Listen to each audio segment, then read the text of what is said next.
Hey everybody, it's Dr. Dickinson. And I'm Kat. And Kat and I, we've gone to like 3 back to school nights so far this year, and she's watching me get ready for my back to school night, which is tonight. So a lot of things going on, and you may be wondering, what do parents want to know when they come to the back to school night? You're going to have about 10 minutes to give the skinny on what your academic year is going to be like.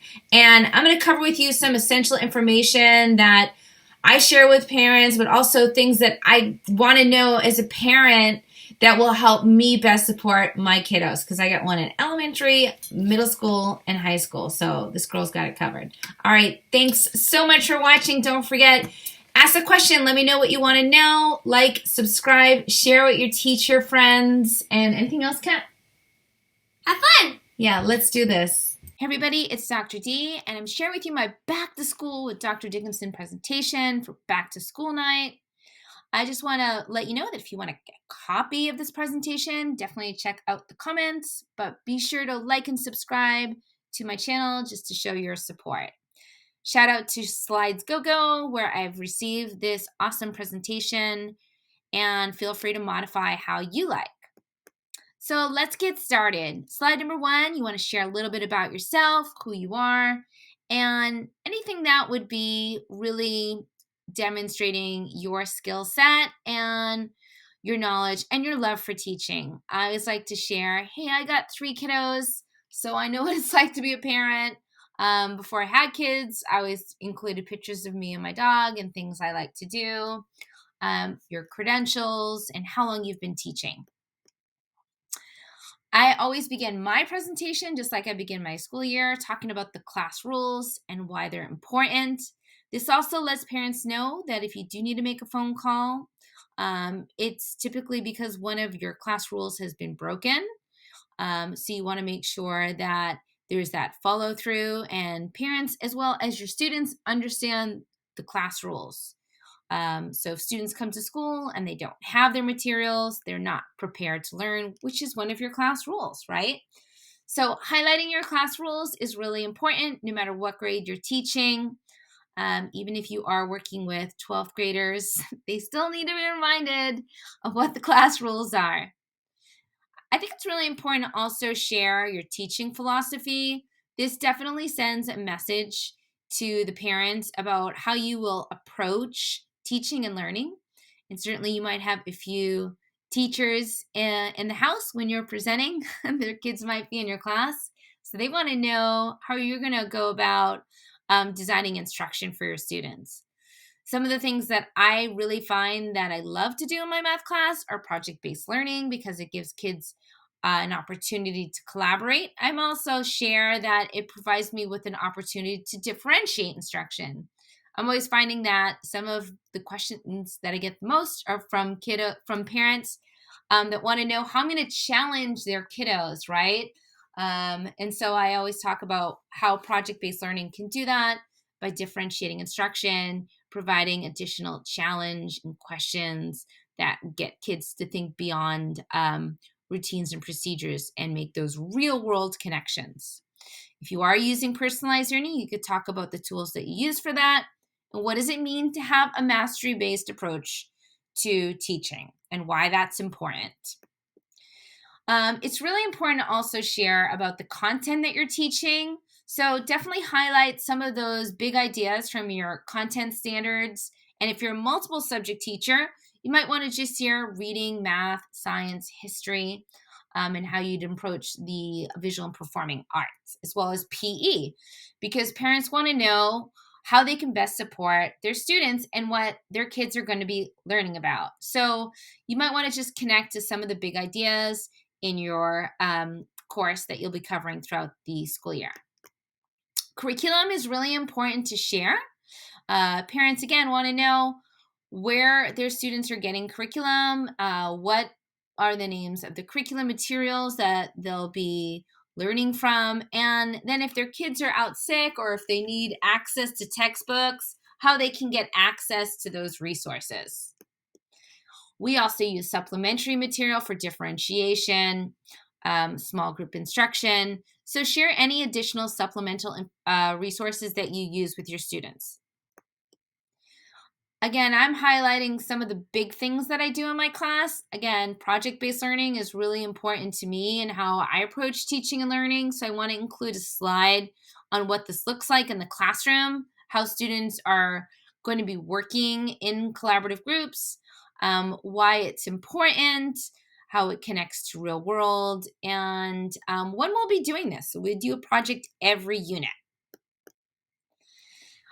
In terms of diagnostic results, school assessment resources, so if you do a MAP assessment, how can parents access any diagnostic data?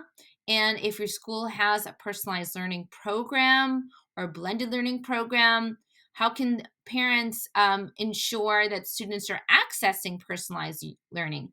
As well as what are the requirements for personalized learning or diagnostic assessments in your school? So we do the diagnostic assessment with iReady 3 times a year. And this is really important to highlight because I want to make sure that during our diagnostic, kids are coming to school with their computers, they're getting a good night's sleep.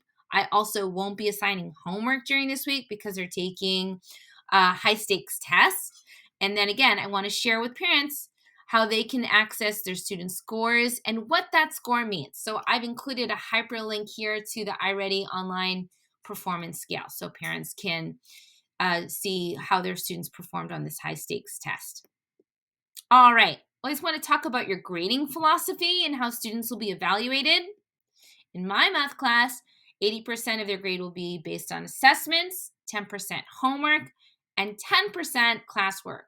And I just talk a little bit here because I only have 10 minutes about what the grades look like and what my expectations are in each of these areas. For assessment, it's important to really kind of unpack the kinds of assessment that you'll be giving in your classroom. I always talk about both formative and summative assessment and how I use formative to inform my teaching and learning. That way, if parents are wondering, why are they getting this? This is something they've already done. Well, it could be to review skills, it could be practice a skill that students haven't developed mastery of yet. And I include additional resources and kinds of formative assessment that I'm using, like Quizy, Khan Academy, Desmos, etc. And then summative assessment. I think this is really important to highlight when these types of summative assessments happen so parents know, hey, you have a unit assessment that the teacher is giving. You will also get a study guide. So it's important for us to use the study guide to make sure that we complete our study guide questions and that we're ready for these high stakes tests.